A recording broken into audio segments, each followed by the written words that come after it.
साल 2012 मुंबई के चकाचौंध में एंजल का जलवा था। Fashion show, modelling, item song, हर जगह उसके चर्चे थे। उसने शक्ति कपूर जैसे स्टार के साथ भी काम किया था, लेकिन जैसे हर कहानी में होता है, एक वक्त आता है जब किस्मत बिल्कुल पलट जाती है। धीरे धीरे काम बंद हो गया, उसे ऑफर्स आने बंद हो गए और उसका स्टारडम फीका पड़ गया। यहीं से उसकी जिंदगी का अंधेरा शुरू हुआ। उसी अंधेरे में उसकी मुलाकात हुई मंजीत सहरावत से।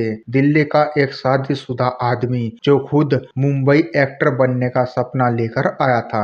एक क्लब में दोनों की मुलाकात हुई, जहां पर कुछ लोग एंजल के साथ बदतमीजी कर रहे थे। उसने एंजल को इन लोगों से बचाया। दोनों के बीच में बातचीत शुरू हुई और एक ऐसा रिश्ता शुरू हुआ जो आगे चलकर खून में बदलने वाला था। इनकी बातें और मुलाकातें इतनी ज्यादा बढ़ गई थी कि इन दोनों को एक दूसरे से प्यार हो गया और ये प्यार आगे जाकर जुनून में बदल गया। मंजीत की पत्नी थी सुनीता, एक स्कूल टीचर, लेकिन मंजीत अपनी शादी की जिम्मेदारियों से भागते हुए हर महीने मुंबई जाने लगा और अपनी पत्नी से झूठ बोलकर एंजल से मिलने लगा। धीरे धीरे एंजल का करियर खत्म होने लगा और वो भी दिल्ली शिफ्ट हो गई। रानी बाग इलाके में मंजीत ने उसके लिए एक फ्लैट लिया था। वहीं से इन दोनों का रिश्ता और भी ज्यादा गहरा होता गया।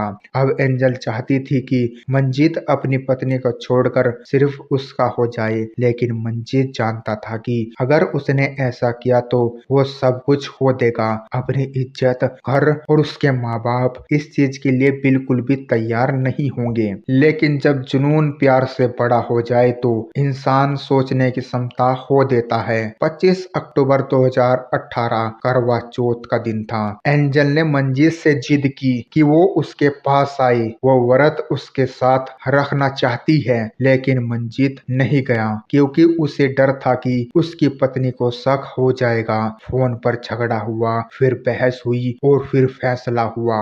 अब ये सुनीता का आखिरी करवा चौथ होने वाला था। 4 दिन बाद 29 अक्टूबर 2018 की सुबह सुनीता अपने स्कूल के लिए घर से निकली थी। उसी दिन उसे एकेडमिक एक्सीलेंस का अवार्ड भी दिया जाने वाला था, लेकिन स्कूल पहुंचने से पहले ही सोनीपत के पास उसकी गाड़ी कुछ गंभीर हालत में मिली। आसपास के लोगों ने सोचा कि एक्सीडेंट हुआ होगा, लेकिन जब दरवाजा खोला गया तो अंदर के नजारे ने सबको हिलाकर रख दिया। सुनीता के शरीर पर 3 गोलियां धसी हुई थी और उसकी जान जा चुकी थी। पुलिस ने जांच शुरू की। तलाशी में सुनीता के रूम से एक डायरी मिली जिसमें सब कुछ लिखा हुआ था। उस डायरी में लिखा हुआ था कि उसके पति मंजीत का किसी के साथ अफेयर है और उसे अपनी जान का डर है। पुलिस ने मंजीत की कॉल रिकॉर्डिंग निकाली और उस दिन वो एक नंबर से काफी ज्यादा बात कर रहा था और वो नंबर किसी और का नहीं बल्कि एंजल गुप्ता का था।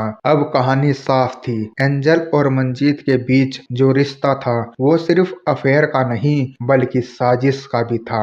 पुलिस ने दोनों से कड़ी पूछताछ की, जिसमें इन दोनों ने कबूल किया कि हाँ, इन्होंने ही सुनीता को मरवाया है। इस चीज में एक और आदमी शामिल था, संजीव गुप्ता। ये आदमी खुद को एंजल का मुंह बोला बाप कहता था।